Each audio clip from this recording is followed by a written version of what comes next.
So I goofed.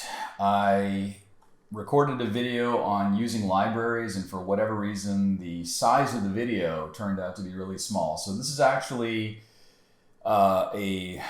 I guess, a rehash of what I've done before, but in a new context. So if you watch the previous video, you're still going to learn something new when you watch this one. So I've got an environment here that I've created here, some buildings. And I want to show you how libraries can be really powerful within Photoshop to save yourself a lot of time, especially when you're building cityscapes. So let's get right into it, and I'll show you what I'm talking about. So let's first make sure that you have Window Libraries open. Libraries are where you can store graphics, you can store colors, you can store all sorts of interesting things. Let me give you an example. If I were to go ahead and draw a window, holding down the Shift key to do that.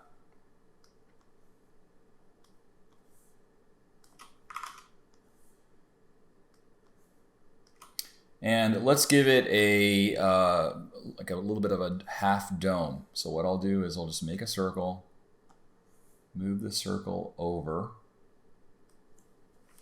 make a new layer, fill it in,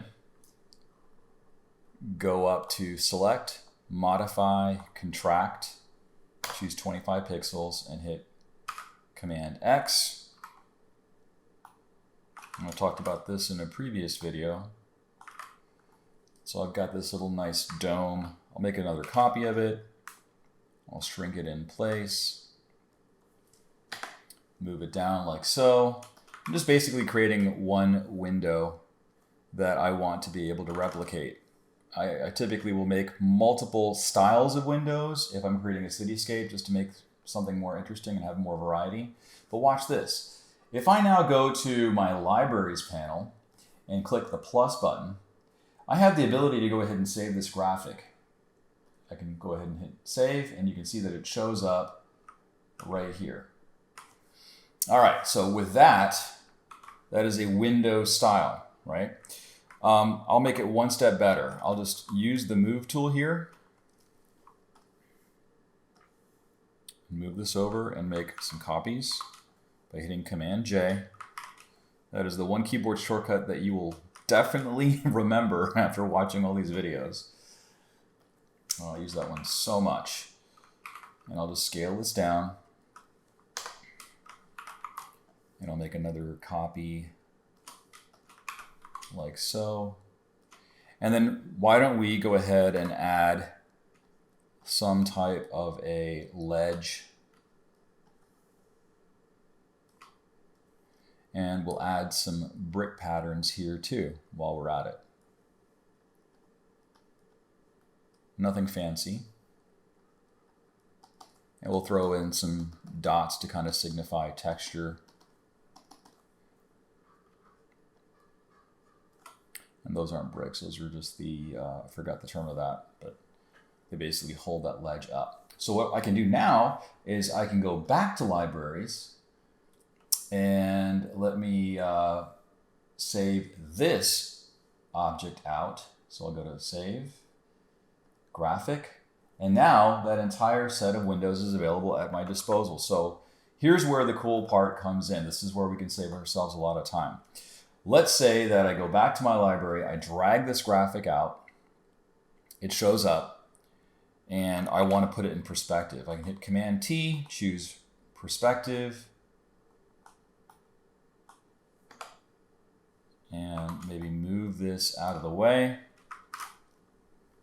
I'll go back to my Layers panel, draw a line.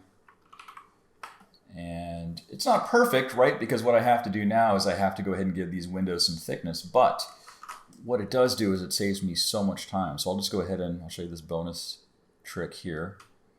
I'm drawing another line here, and all I can do is just take my lasso tool and chop off the parts that I don't need.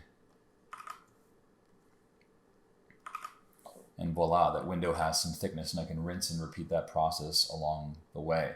So it doesn't necessarily do all of your work for you, but it does save you a lot of monotony. So if I wanted to have some thickness here, I can do that. Those are all elements that kind of give this environment more depth. So libraries are really, really powerful. You can use that to also store things like textures. So if you look at my library panel here, I have a texture. I have another asset here. This is a car. I can drag this car out.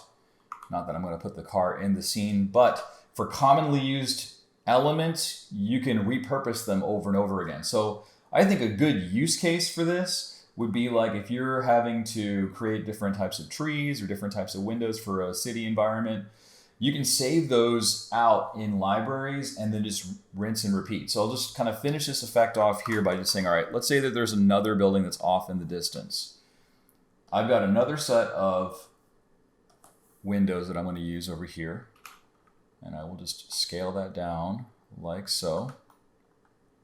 Move them into position, right? Hit Command J.